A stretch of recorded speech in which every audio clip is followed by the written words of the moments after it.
Good morning, everybody, and welcome to WFNULP 94.1 FM in St. Paul. We are Frogtown Community Radio. We have a great show for you this morning. I am your host, Mike Rez. Bridget Sky is at home doing homework. Seriously, she is at home doing homework. She's bettering herself, making her work-life balance even better as we speak. So get that done, Bridge. We miss you. We'll see you next week. And make sure you get that homework done. You don't want to tell your teacher that the dog ate it or something. We have a great show for you today. We are joined in studio this morning by a talented singer-songwriter from the Twin Cities. shugE is here. Good morning. Good morning. Thanks for having me. Absolutely. How have you been? I am fantastic. How have you been? Oh man, I can't complain about anything. Good. Really. So the sun is shining for 2 days in a row. Yes. So that's kind of unheard of this past week. So we went from no winter to early spring to, oh, just kidding, winter's back. It's been an interesting year here in Minnesota, to say the least. Right, yeah. And it wouldn't be a Minnesota show without talking about the weather at least 7 times. Exactly. So we're going to talk about the real weather later on in the show as he will deliver the weather after we hear some of his music. But first, we are going to tell you a little bit about the radio station. If you want to get more information about us, just go to WFNU.org. Maybe you're streaming us there right now. You can stream us 24/7 right there from any desktop or laptop. You can also download the free WFNU app for any tablet or mobile device, your phone. It's available for Android and iOS. You can get it, and you can listen to us whenever you'd like. One of the best features of that app is the on-demand app, or the on-demand portion of it, where you can listen to your favorite show whenever you would like for any show the last 2 weeks. So you have 2 weeks to catch up. You can also podcast this show whenever you would like, wherever you get your podcast. Those are available forever, so those will never come down. So that's a good thing. But yeah, you can find out all what WFNU is about on the website, WFNU.org. And shugE, I should tell you, we're big in Pakistan and Peru for some reason. Huh. We don't really know cool. why, but yeah. So I'm going to have to start to learn other languages to say thanks to those listeners. Yeah, that's kind of neat. Yeah. So we are here to talk about you and your music. That's why you are here in studio. You've got your guitar with us, with you. We are going to experiment with recording video again this week, so people watching on video will see you holding your guitar in the camera. So hello, everyone. And that'll be available on the Mike Rez Radio YouTube channel. Sometime this week, we'll get that out to you. So you have a new album that just came out. Yep. You released an album in 2002. 2022. 22, yeah, excuse me, that was when I 2022. came out of hiatus. Yeah, and you were making music before your hiatus, but you had a 10-year span in there where you weren't making any music. Yeah. You were handling some other things. But for those of us who don't know you, please just tell us a little bit about yourself and like what's your 30-second Okay, pitch I'll make to it as people? quick as I can. You already said my name. I'm shugE. I'm from here in the Twin Cities. I used to perform a lot and tour a good bit from like 2004, 2005 until like 2013. I toured around the country a couple times a year, and I played a lot of shows here in the Twin Cities, solo and with a couple bands that I was in over the years. And then, yeah, life threw me some extreme curveballs, and I had to go on hiatus for about a decade. And I triumphantly came back to the world of performing in 2022, released an album then. It was an old album that never fully got completed, and I finally finished it right. I put that out, and then last year I put out a live EP, and then 2 months ago I released a studio album called Dark Winter that I am incredibly proud of and was basically a decade in the works. Nice. Now, you did tour or started touring in 2004, according to your website. and then continued until 2012. Yep. Were you solo, or were you doing music with other groups during that time? It was a mix. Most of my touring was solo, but I did tour with two different bands that I was in called Sorry Okay and Hey Duke Lives. They were basically bands that I put together around my music, and both bands didn't have the same band members from start to finish except for me. So it was, you know, like Conor Oberst and Bright Eyes kind of thing. Right. And yeah, I toured around the country a couple times a year from, about 2004 till 2013-ish. Okay. And yeah, and then I went away for way too long, and the internet changed drastically. Right, yeah, I bet. I bet there's a lot of things that changed about everything. Oh yeah, the learning curve has been amazing. Now, when you were with some of the acts that, when you were out there touring with your bands and solo, who else did you play with when you were out? Oh, I met so many people over the years. I played shows on the road with everyone from, like, I played a house show with Jeff Mangum from Neutral Milk Hotel once. I played shows with Hooray for the Riff Raff, Screaming Females, Brooke Pridemore, Pat the Bunny. The list goes on and on and on. I met a lot of amazing people over the years. Nice. That's very nice. Was there like somebody you met who you thought, well, I don't know if this is going to work out with our styles, but then it ended up working like just incredibly well? Actually, I've always kind of felt the complete opposite. Okay. I ran a record label here in the Twin Cities for a handful of years, and we booked what we called anti-civ record showcase shows around town for a couple of years. Okay.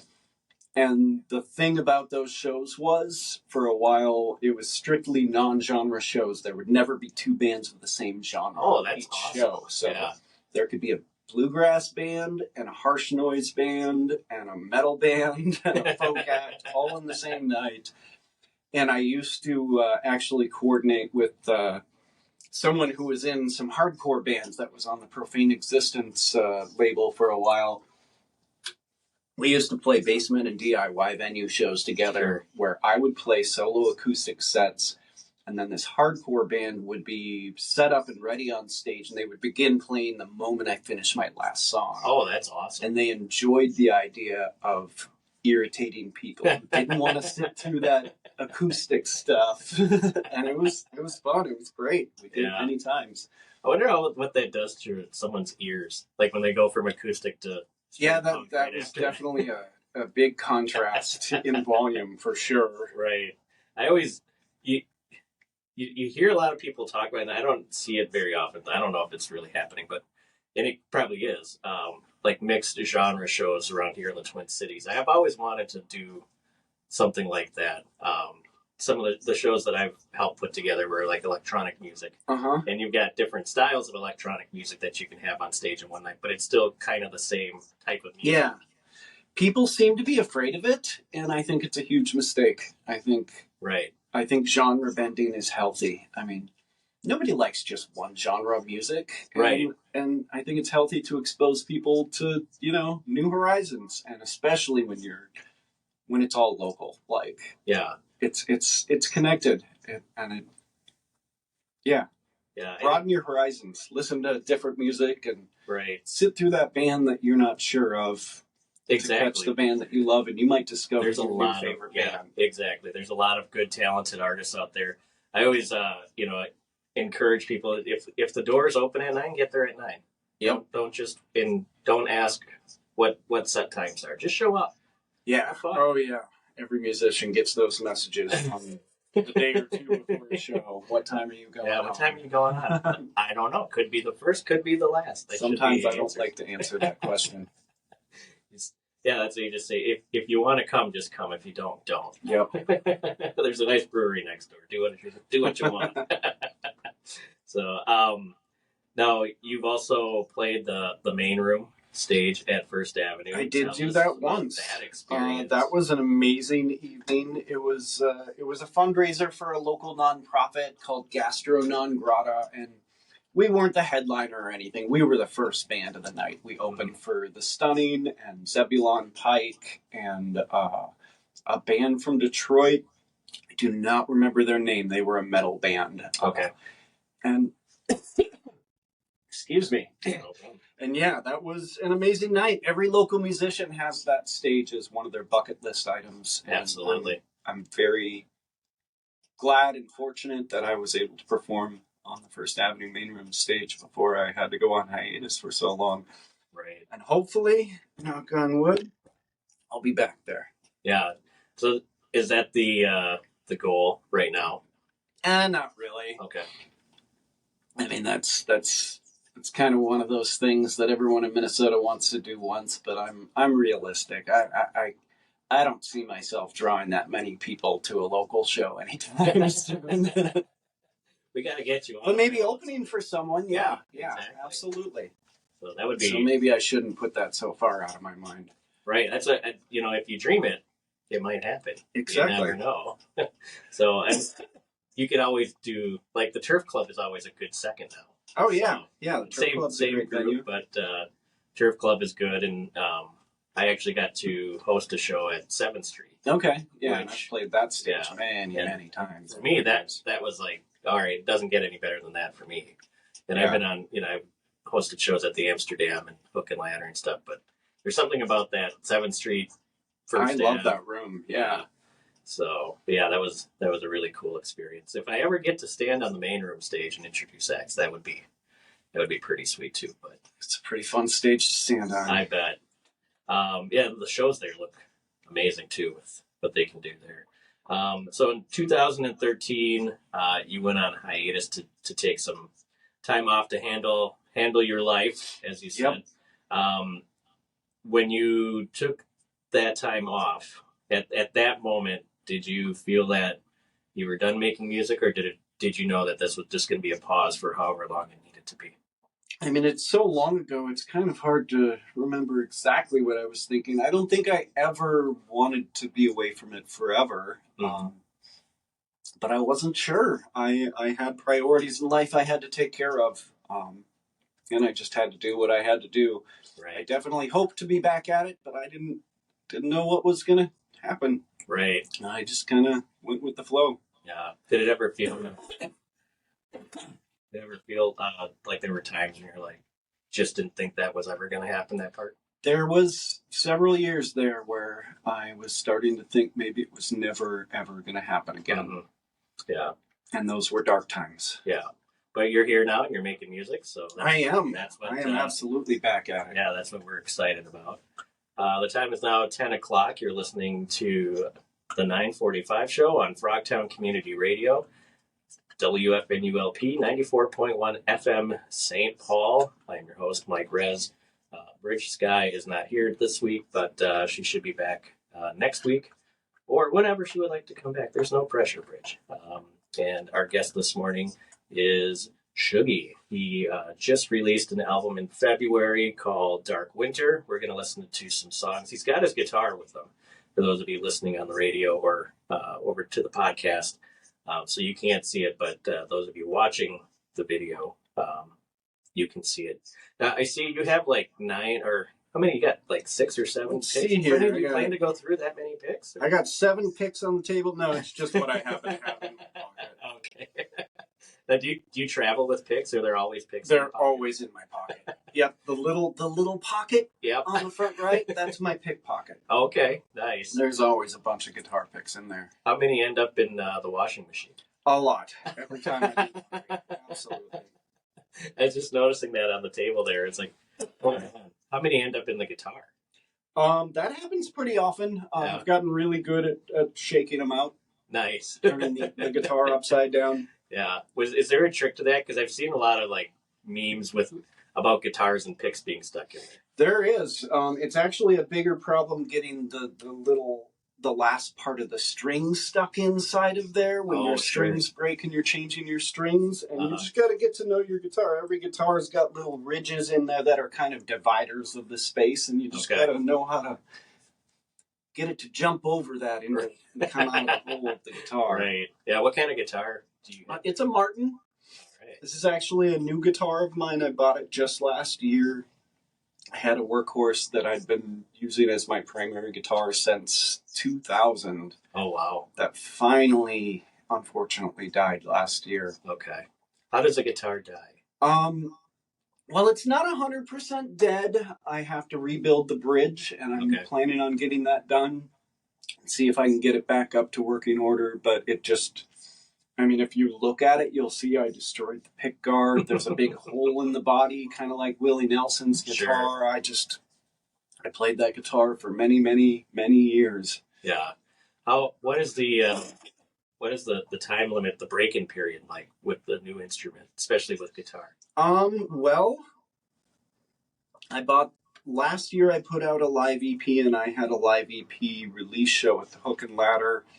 And my old guitar died about 3 weeks before that show, and I had to scramble. So I bought this thing about 2 weeks before that show, rehearsed on it, got it all set up the way I wanted, and played that show and haven't looked back. So I feel like from that show on, this guitar has been basically it. Yeah, it becomes a part of you, right? I mean, it's just absolutely. This guitar is definitely an extension of me as a person. Right. How many hours during the week is that attached to you? It depends on the week. Not as many as I want, thanks to capitalism. I have to work for a living. Yeah. I'm a single dad. I really wish music could be my only full-time job, and I constantly think about how much great art and music the world doesn't get because people who don't have a lot of money have to work their jobs and treat their art like a weekend hobby. And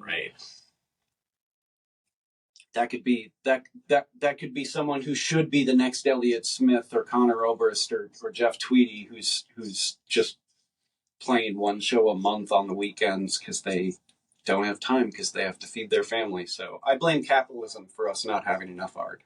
You know, that's a good blaming thing. I would blame a lot of that. Thank you. My capitalism is also why I can't do what I like to do. Yeah, on a full-time exactly. basis, I think that's the case for most people. Right? Yeah. I have a lot of weekend hobbies. Sometimes I try to cram them in during the week, but it doesn't always happen that well. Now you mentioned the Anti-Civ record label that was here in the Twin Cities. Mm-hmm.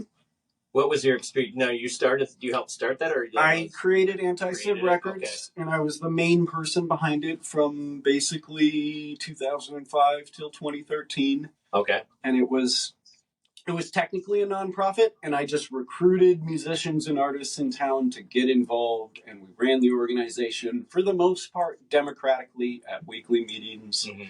By a vote, and it was a little chaotic for a while. Like in 2008, we had a warehouse venue, and we'd have 40 people showing up to the weekly meeting.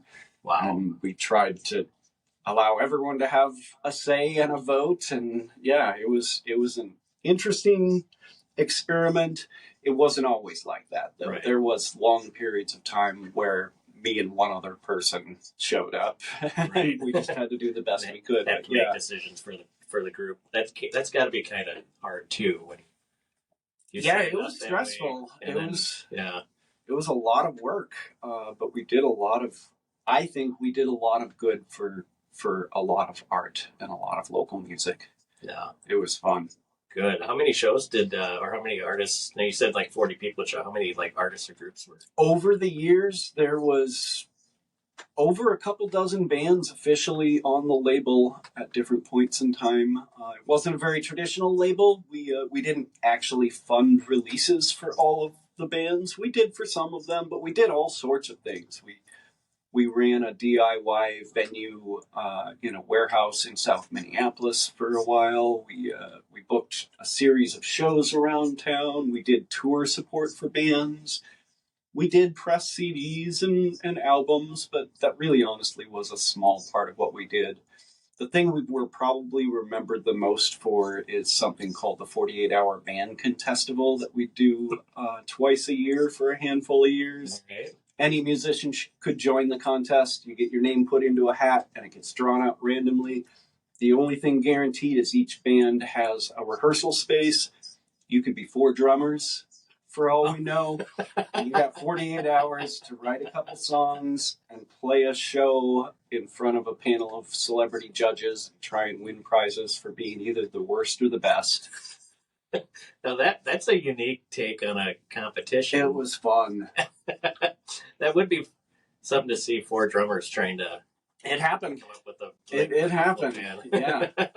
Yeah, there was some weird stuff that came out of that. There was bands that stuck though. I don't remember the names of any of the ones that came out of that, but there were people who created bands that kept playing shows. Oh wow, yeah. That's a good way. Like if you're like trying to find a band to play with. Yeah, you just want to meet other musicians in the scene. It was a great way to mingle. Yeah, it was fun. It's actually a good idea. We should bring that back. It'd be fun to do. I guess First Avenue recently did a version of it. Oh, okay. Yeah.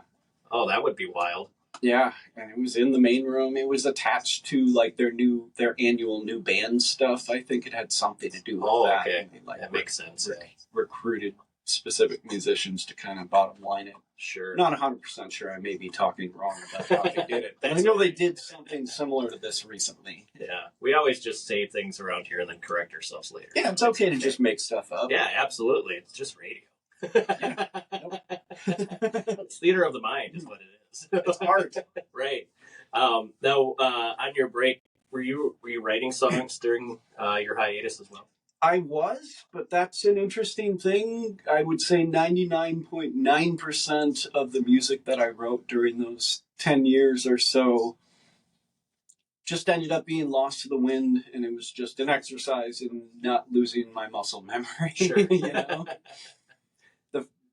Like the new album, there's nothing older than after I came out of hiatus that was written for it. Sure. And then, so this album you released in 22, First Winter.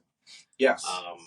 Where did those songs come from? Those were all older songs, and they were recordings that were spaced out over the course of over a decade. Some of those were recorded while I was still playing shows before I went on hiatus, and then some of them were finally recorded while I was on hiatus, kind of during the beginning period. Okay. And then at the end, I did a little cleanup work on some stuff right before I released it, and finally made it into the album that I had intended it to be. Yeah. So when you say like there was stuff that you were working on before, and then cleaned up, was there things like unfinished songs, or was it just tweaking songs to make them sound better? Or? Yeah, it was it was all old material, but it was about finally finishing the album as a recorded project. Yeah. Sure. Yeah, that's awesome. It's always like interesting to hear when like songwriters, they take some time off and if they start writing during an extended period of time, because you kind of get a snapshot of where they were at certain parts of that time off.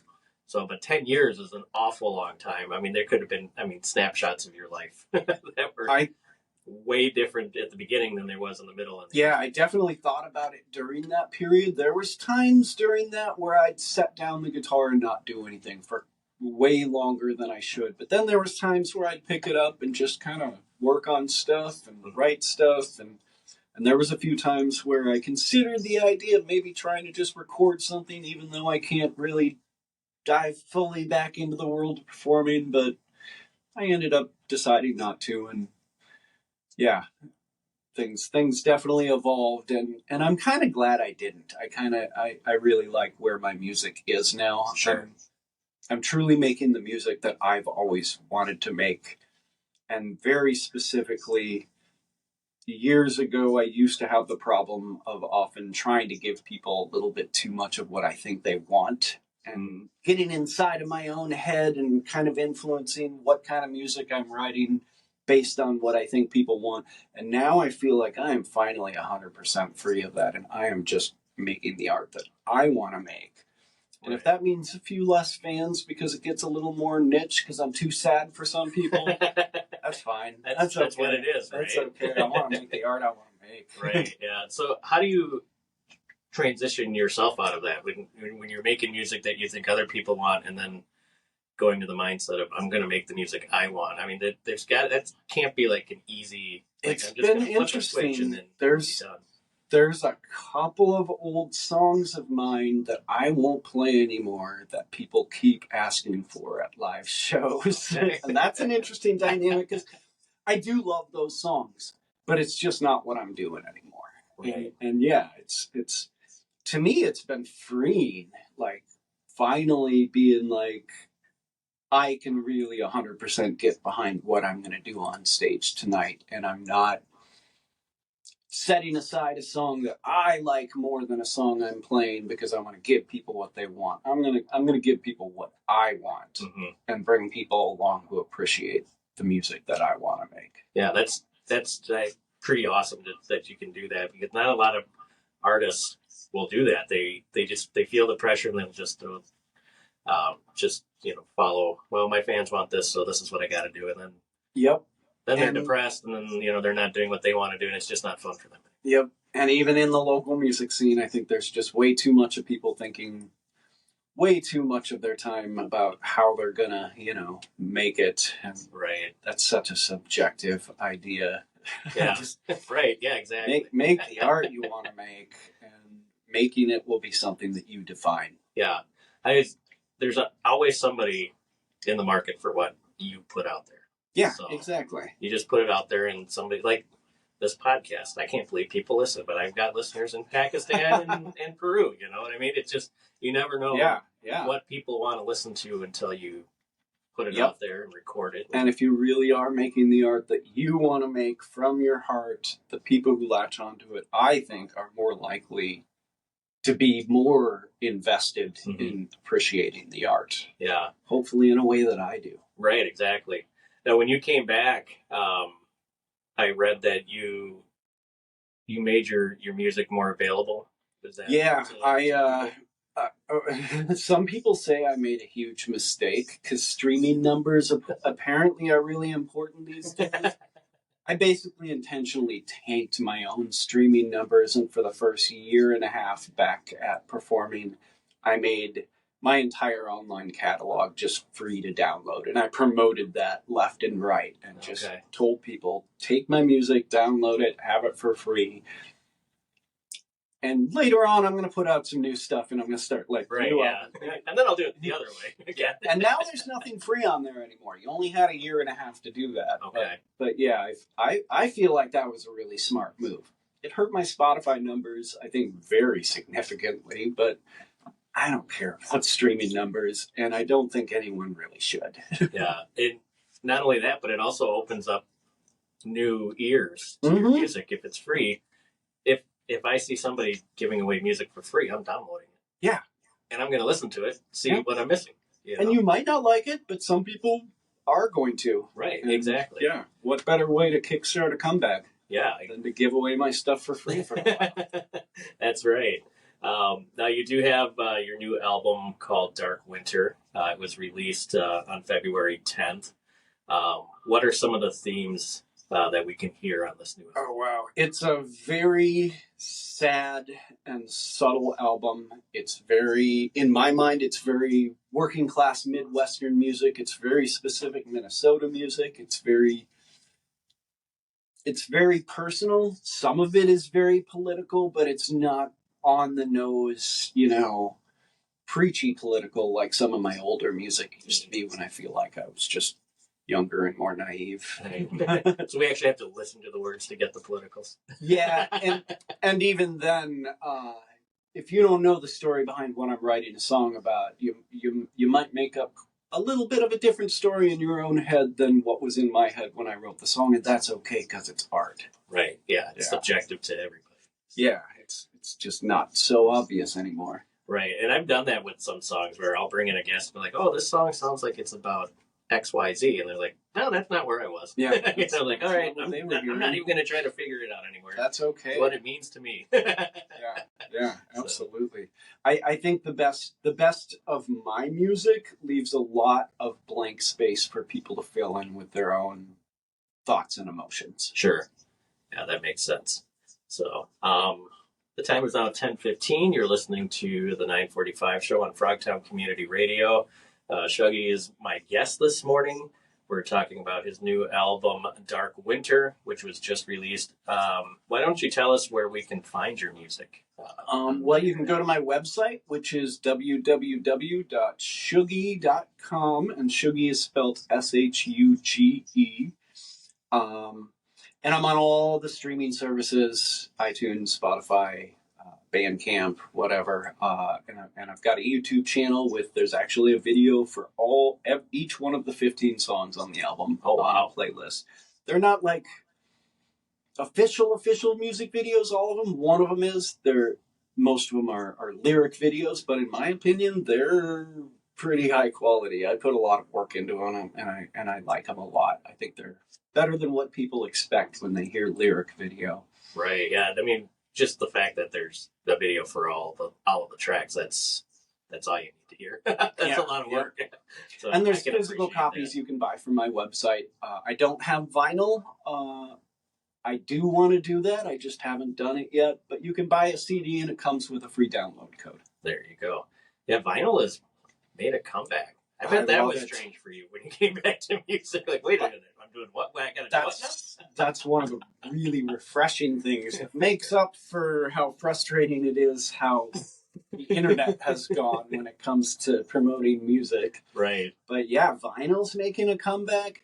I honestly feel like CDs are even making a little bit of a comeback. I feel like I wasn't going to press CDs at first, and everyone was telling me not to and not to waste my time. And then last spring, a lot of indie musician friends started saying, people are asking for CDs again. So yeah. So I pressed some CDs last year and did a little touring, and they started selling more and more. And I think there's just a big uptick in physical media in general, and I think that's awesome. I love it. The like the electronic music, like the synthwave and the new wave, the people that make that music, that fan base wants cassettes. Oh yeah, so I've been hearing about people wanting more cassettes. That is such a cool thing. Yeah, I don't have a cassette player. That's the problem. I would love to buy some cassettes, but I don't have a cassette player anymore. I'm not sure if I do either. I've got a receiver and a 5-disc CD player in my living room, and it's probably 30 years old.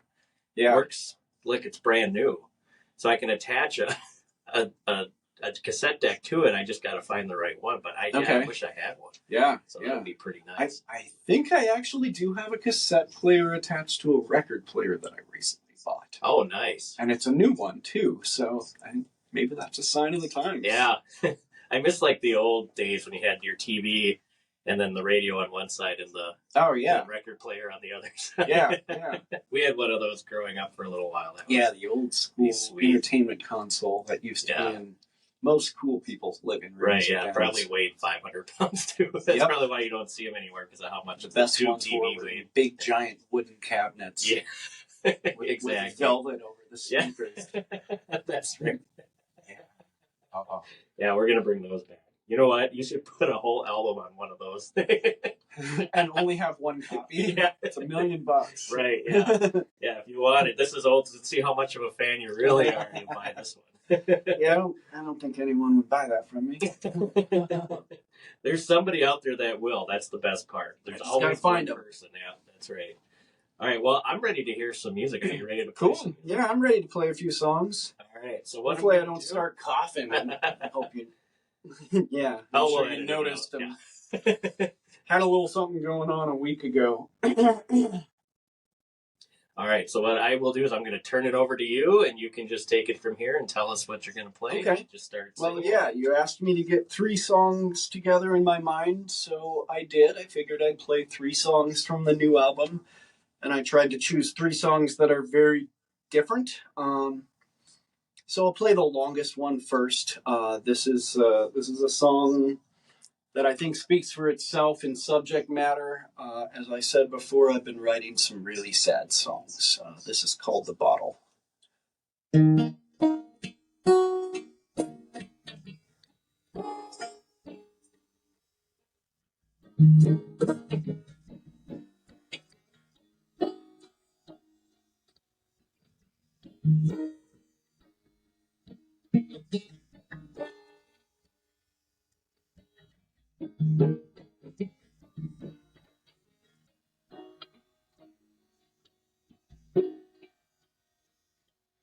You crawled back into a bottle.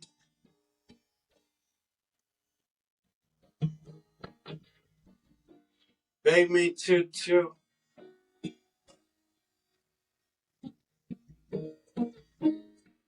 I love you.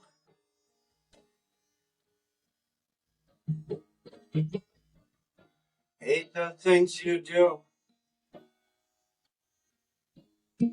Hey, put my heart in that bottle.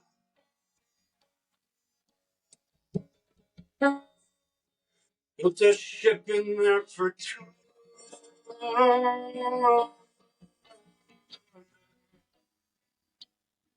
Sailor on this whole world. Do only you.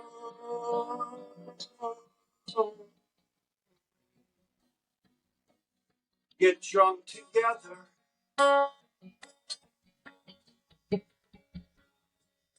Just like we used to.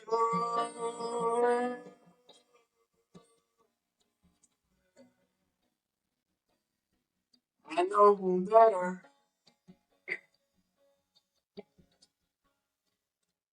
Roll back in that bottle with you.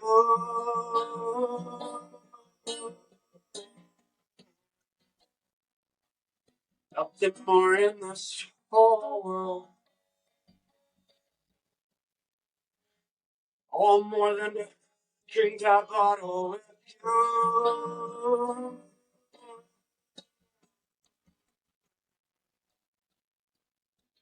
Know how this feels. You no longer you.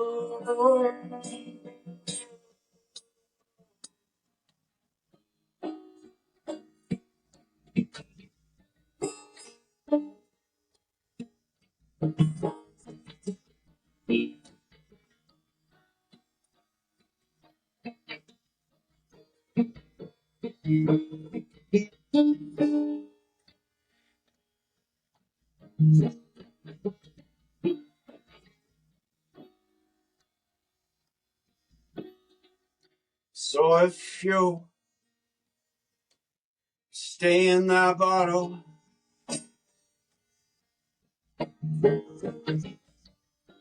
can't do it with you.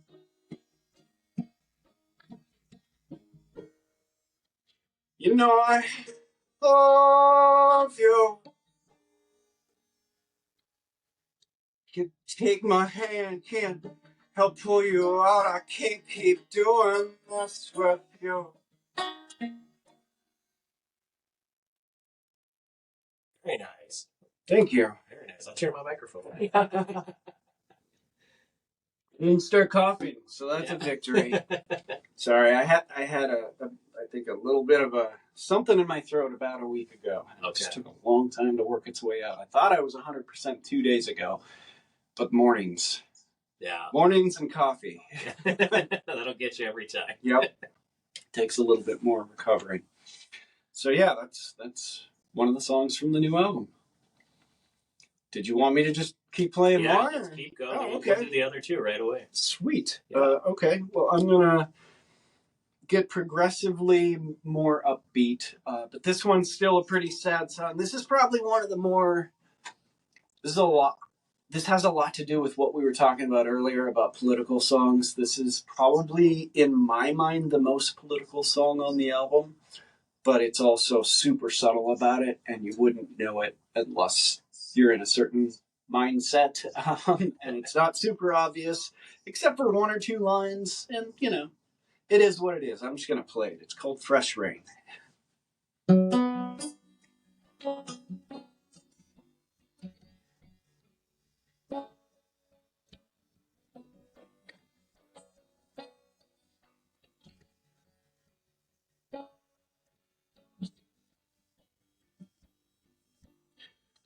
check the math.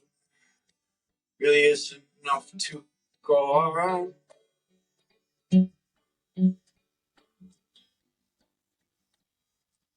Everyone in the city could own a house.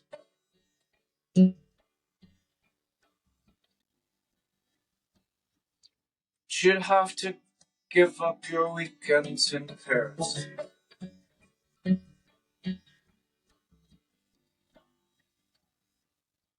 These homeless camps, they're worth it to you.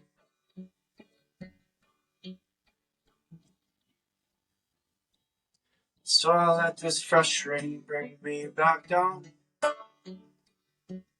to you.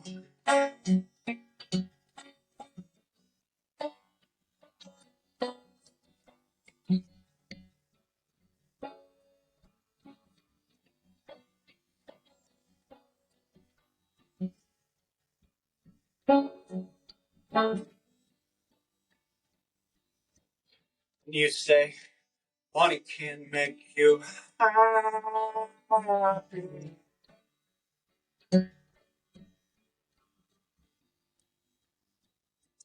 I ain't seen a real problem yet where it can't help.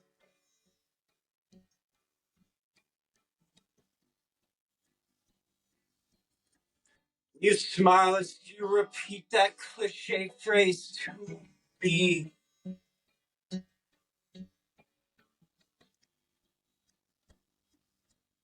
You walk on by and I go hungry.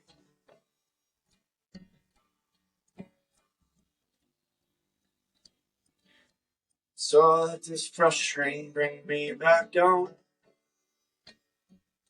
to you.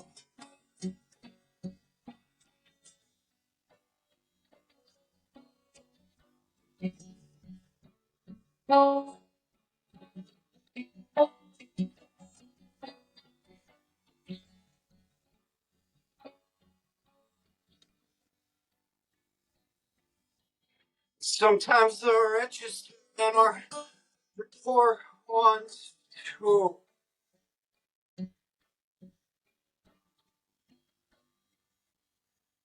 Just like the happy days are sad ones too.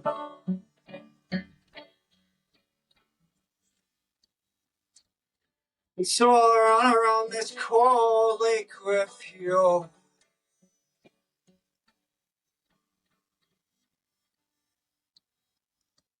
Let this fresh rain bring me back down to you.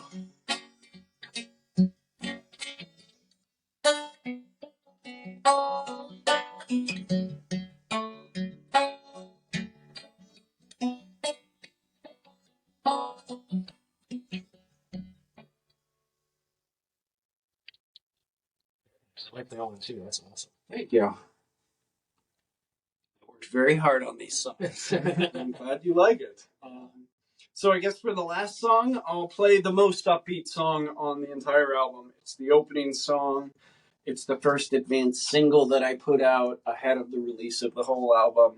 It's the one song that just kind of ended up getting the most like reviews and playlist ads and stuff like that. So I figured I'd better play it. It's called With Me.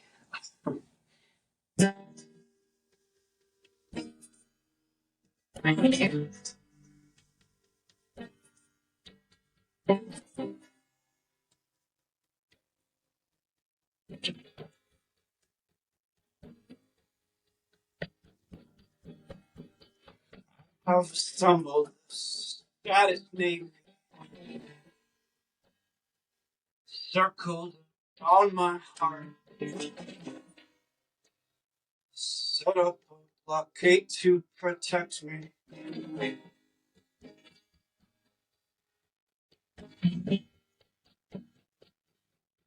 No one is getting out.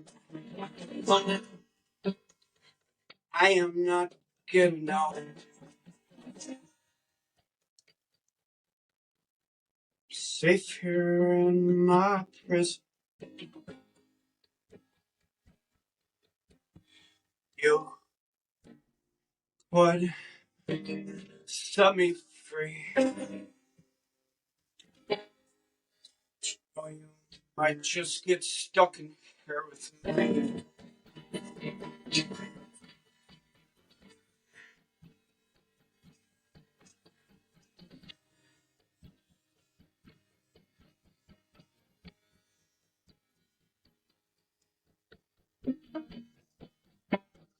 Found a great space between you and gray area between lover and not. Broke my heart, but you're the only one that ever made me happy.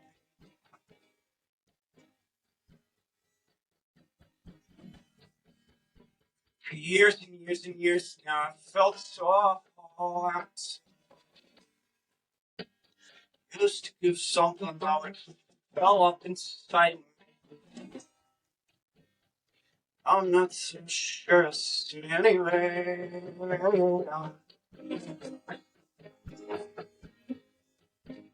You could set me free.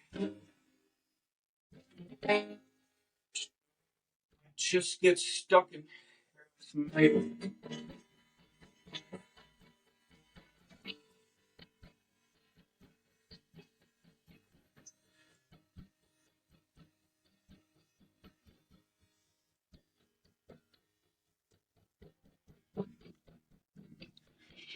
Fleet of defenses, they still surround me. Keep me protected, but I feel so lonely. Thinking maybe it's time for me to break up. You could set me free. Might not be so bad here with me.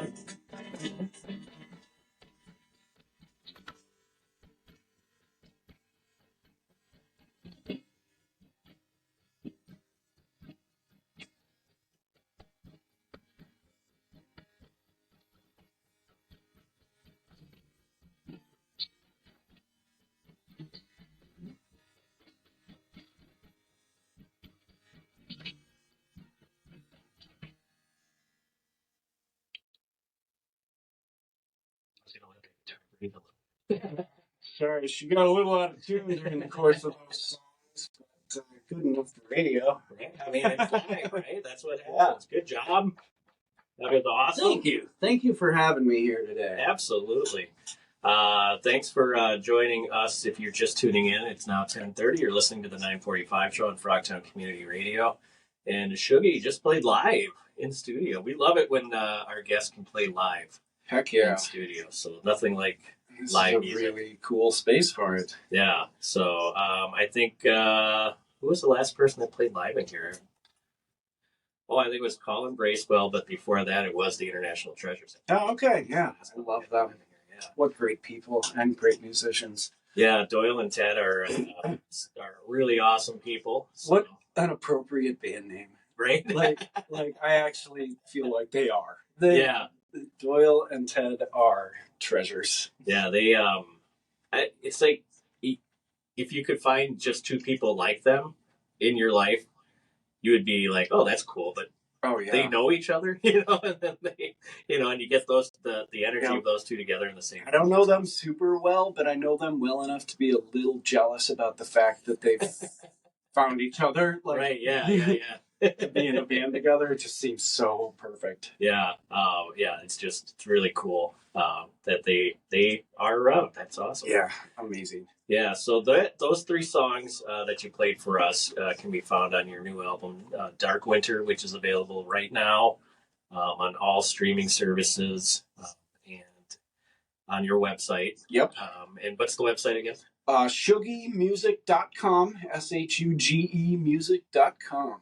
And you can also buy them at live performances, and they're a little cheaper that way. Nice.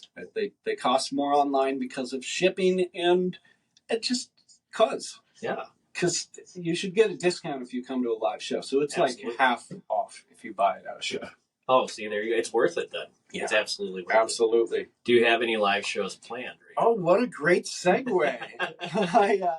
I only have one local show booked right now because I'm focusing on booking a bunch of touring I'm going to do this summer. Okay. But I'm playing a local show tomorrow night here in St. Paul. I'm playing a free early show. It's going to be solo and acoustic and intimate. It's at the Dubliner Pub, which is on University Avenue and Vandalia, just towards Minneapolis from Frogtown. Yep.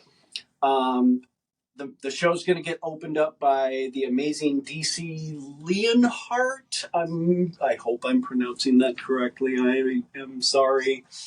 Who will be performing from like 5 to 6, and then I'm just going to play from 6 to 7. So it's an early, free show. It's short, to the point.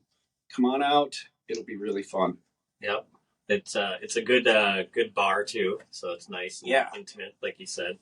The stage is like right in front of everybody, so it's not a bad seat there. Super intimate. It's perfect for acoustic music like this. Absolutely, it is. And then as you leave the Dubliner and get that nice stench of rotten paper, that's the paper mill that I work at right across the street. It's right across the street. I can smell it from my house some days. Yeah. I bet you love that in the summer. I know that's when it really smells. Every now and then, there's very specific pungency that shows up. Yep. And I know that's where it's from. I will apologize in advance. We can't do anything about it. But hey, at least we're recycling. That's right. Yeah.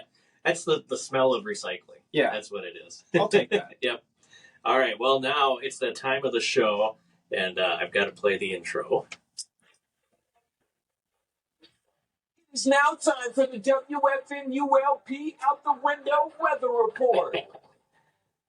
So cool. I can tell by the look in your face you were not ready for that. Nope.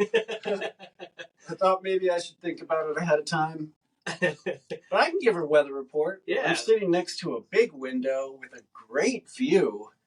And oh man, is it beautiful out today. The sky is blue. The sun is out. It is, like it has been most of this year, really warm in a creepy way for Minnesota at this time. But I'll take it. Last winter was brutal. It hurt me really bad. I shoveled way too much. This winter, sure, it's creepy, but I love it. Today is a beautiful day. It's clearly a good day to go outside, walk your dogs, take your kids to the park. Just go do something outside. It's Saturday and it's beautiful outside. So yeah, I guess that's my forecast. If you play music, it might even be warm enough to go play music in the park. There you go. Was that the first time you ever did the weather live? Yeah. Nice. Yeah. Good job. Yeah, never done that before. Yeah, it always throws people off just a little bit, which is one reason why I like to do it to people. So. Watch out, Sven. I'm coming for you. All right, so for your the detailed forecast for the week, today's sunny with the high near 59. It's going to be a little breezy today. That's like the handoff. Nice day, sunny. Well, here comes the wind. It's going to be 10 to 20 miles per hour. Could gust up to 25. Good day for kite flying if you're into that too. So what you do is you bring your Bluetooth speaker, turn on some shugE, and put that kite in the sky and just have yourself a nice afternoon. Tonight, there's a 10% chance of showers after 5 a.m. Tomorrow, showers, a high near 46. It'll still be breezy again. There's a 100% chance of precipitation. I almost said participation. Tomorrow night, showers and a low around 41. For Monday, showers likely, mostly cloudy with a high near 54. Tuesday, 20% chance of rain with a high of 56. Wednesday, mostly sunny with a high near 65. So here we go. We're going to start ramping things up. Thursday, guess what? More chance of rain, high near 61. Friday, sunny with a high near 60. Currently, right now in Frogtown, we are looking at 48 degrees and sunny. It is really like a good day. Just get out there, grill some brats or chicken or steaks or burgers or whatever. Let the sun hit your skin. Yes. Go for a walk. Walk around Como Lake. Yeah. Be a great day for that. A great day for that. Or Lake of the Isles or Lake Harriet or wherever you're at. We got a bunch of lakes. Yeah. You can choose. I hear that the state of Minnesota has at least 10,000. I've heard that rumor. Yeah.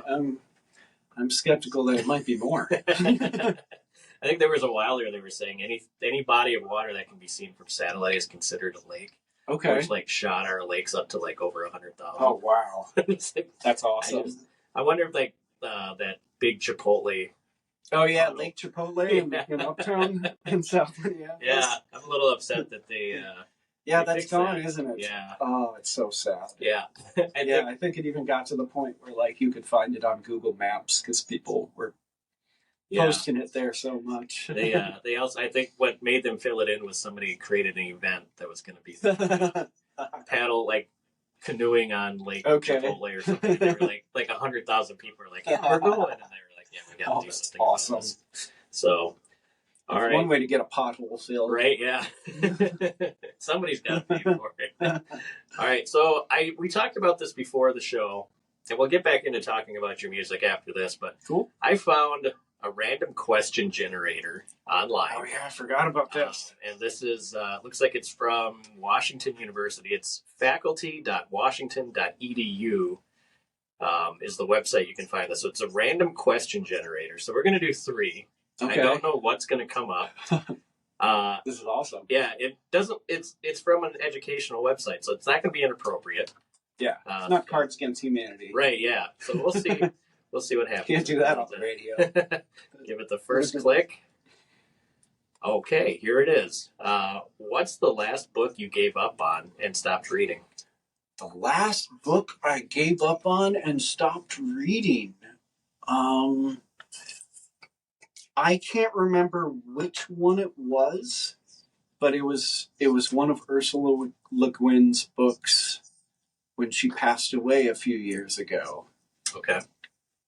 And it wasn't that it was a bad book, and I can't remember which one it was. I feel so bad. It was a great book. It was just life at the time overtook my ability to finish that book. Okay. And it's actually been kind of nagging at me for years now to go back and finish that book. And now at this point, I just have to start it over. Yeah. Well, maybe that question will jumpstart your... Yeah. I mean, that was actually a nice reminder. I forgot about that. All right, let's see. Question number 2. What's one of your favorite comfort foods? Oh, favorite comfort foods. I'm going to be really, really boring. I eat rice and beans 3 to 4 times a week. Okay. I love just making plain old rice and black beans. It's probably my favorite comfort food. Well, it's a very Latin meal. Yeah, so. And it's healthy. That's right, it is. Okay. Oh, is there a specific kind of rice, like minute rice, or does it have to be like? No, I make normal white rice. Fancy I've never really done the minute rice thing. It just kind of doesn't feel right to me. Rice is supposed to take 20 minutes. Right, exactly. Although I will crush a bowl of minute rice too. I have this thing where I put A1 sauce on it. I don't know. Okay. But it's got that's interesting. Yeah. So once in a while, when I get like, I'll eat rice with butter. I'll do that. I put butter on rice sometimes. And but a lot of times I have to put the A1 sauce on top too. That's an interesting thing. Makes me think of this is a total weird rice tangent. It just made me randomly think of probably my favorite Mitch Hedberg joke. Is it appropriate? You can say yeah, it actually is. Rice is awesome. Something along the lines of rice is awesome for when you're hungry and you want to eat like 5,000 of something. Perfect. That's a very Mitch Hedberg thing to say. It's kind of like getting the receipt for a donut. And you're right to throw out the question of make sure it's appropriate for radio when it comes to Mitch Hedberg jokes. All right, question number 3, and this will be the last random question. Mountains or ocean? Mountains or ocean? Absolutely. Ocean. I'm sorry, but mountain roads scare me. I've driven down mountain roads on tour thinking I was going to die. Sure. And those memories are burned into the back of my brain. And what's not to love about the ocean? Right, yeah. Mountain roads can get steep and narrow. And that's not a good thing. Yeah, it's one of the reasons why I've toured the East Coast way more than the West Coast. Would that make the Atlantic Ocean your favorite ocean? Actually, no. The Pacific Ocean is still my favorite ocean because of certain memories in Northern California of certain camping spots while I was on tour on the ocean that were just fantastic. And the East Coast, I've spent way more time near the ocean on the East Coast, but nowhere near as much like beaches or swimming. Sure. It's just it's different in that way. Yeah. And we're going back to Maine. We spent a lot of time in Maine, more than I ever thought I would spend in Portland. Okay.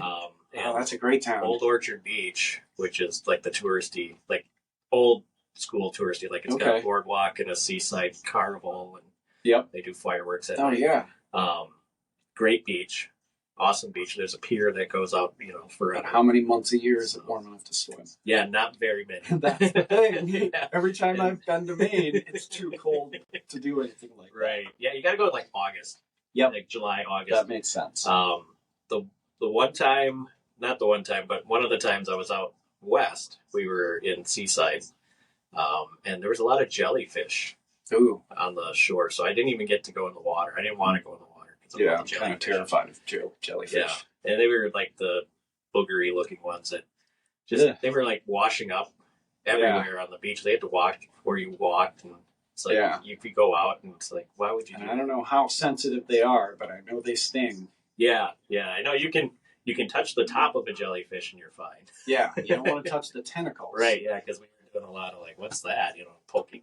Like, those are jellyfish. The classic little kid move of poking the animal with the stick. That's so I was horrible. Like 33. Okay. But I still have a lot of little kid in me. Come on, do something.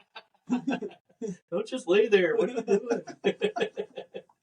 All right, so back to your music.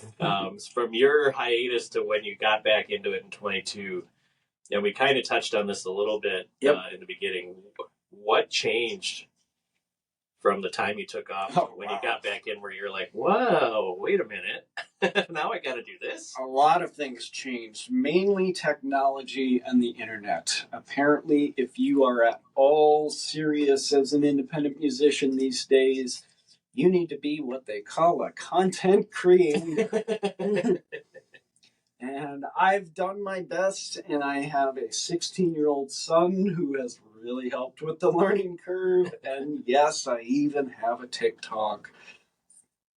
But I'm not all in. TikTok is my least favorite of the current social medias. I kind of hope it goes away.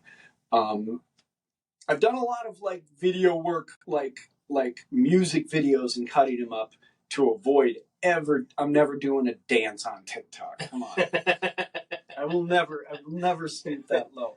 But yeah, the internet and promotion on the internet in general has been a massively ridiculous learning curve for me. I think I've done a really good job, especially for my age. I'm 48, by the way, for anyone who can't see me.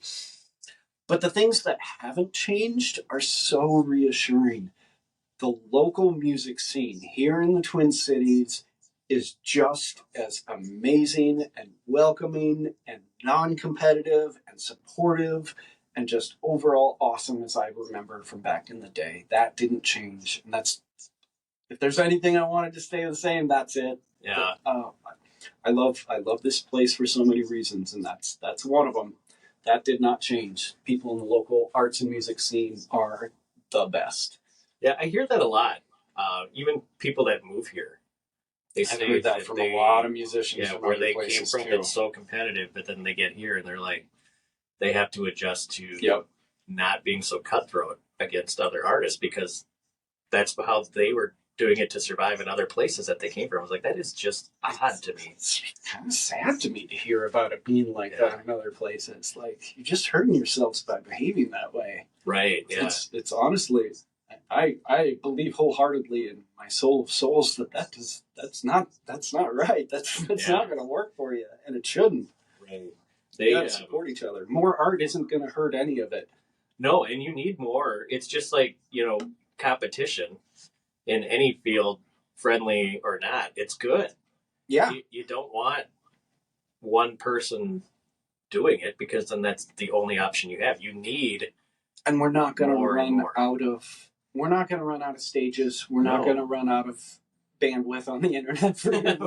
Right. I mean, honestly, I think those things, the ways that you get your art out to people, like venues, for example, they're only going to increase the more healthy the local music scene is. It's not like if more people get more successful, that means less booking opportunities for you.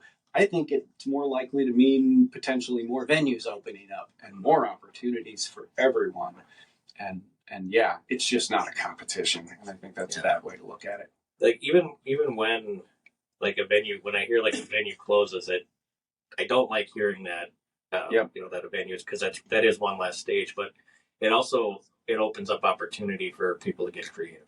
Yep. Like, okay, there's another stage that's gone away. How else am I going to get music out there? And I can't remember where in Minneapolis it is, but they do like a porch fest.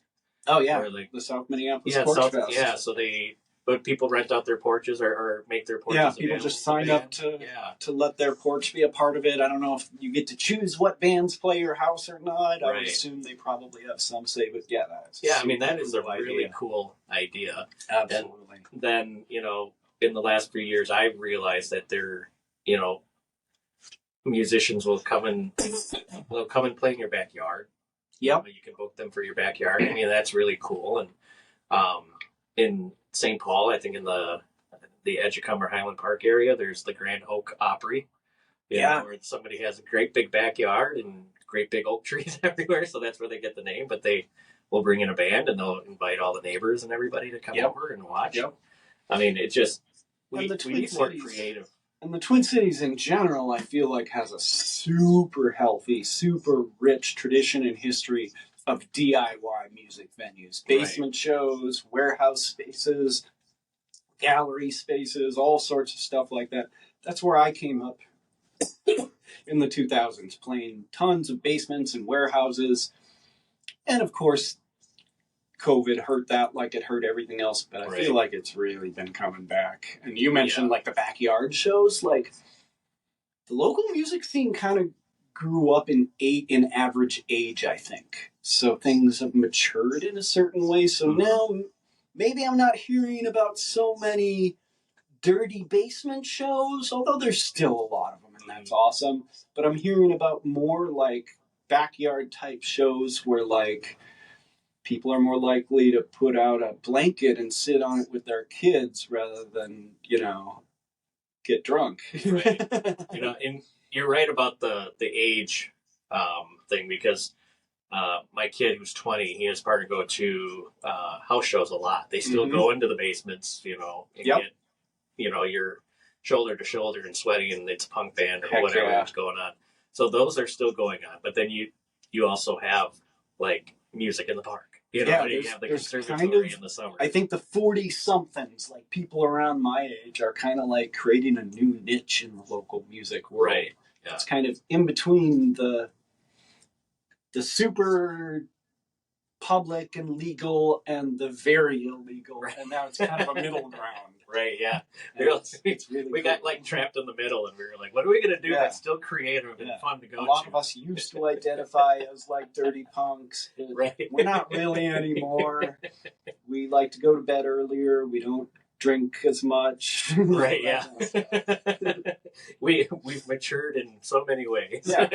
Some of us would like to bring our kids to the show. Right, yeah. That's always fun to see, too. Like, you go to a band, and you're like, you could be like an industrial metal band, and there's the dad with his son. Oh yeah, or, it's finally like kids are there. Like when I was a teenager, no parent would ever be okay with that. It was right. I mean, it was evil music to them. Yeah. Like now, parents are into it and they want to expose their. So yeah, that cross generational thing is happening. In Gen X in a really cool. Really, it is Gen X, and I am proudly Gen X. Gen X rules. There's a lot of things I'm just like, why can't we do that? Yeah. It's like, my parents would have hated this, but there's nothing wrong with it. Let's expose the kids to it. Why not? So. And now we're letting our kids do it. Right, exactly. All right, why don't you tell us one more time where we can find your music online and the name of your most recent album, and let everybody know where we can get that. Why, sure. Again, my name is shugE, and I live in Minneapolis now. Sorry, St. Paul. I still love you. You can find all my stuff through my website, www.shuge.com, SHUGE. And I'm on all the socials. Follow me on Instagram, Facebook, TikTok. I got a YouTube channel that's surprisingly active, and I'm in the process of right now trying to get enough people interested to do an interactive songwriting challenge on my YouTube channel where anyone can get involved, write songs, record a video, submit it, and then I'm going to put out like Perfect. videos of everyone who did it. And it's going to be based on a writing prompt from an AI, kind of like your questions nice. today. Very Yeah, good. you get like 2 weeks to write a song based on whatever the AI told us the song's about. Awesome. Well, we'll look forward So, to that. yeah, come check out my stuff. And yeah, the new album is called Dark Winter. I'm very proud of it. It is the most ambitious album I have ever put out. And my 16-year-old son got to play drums on it. So Sweet. check it out. All right. Well, thanks for coming in this morning. It was a lot of fun. Thanks for having me. This was fun. The podcast will be up and available later on today, and then we're going to try to see if this video thing worked. If that works, check out the Mike Rez Radio YouTube channel. We'll send links out to follow us on Facebook and Instagram and Twitter at Mike Rez Radio and all that good stuff. Have a good weekend, everybody. We'll see you next week on the 945 show.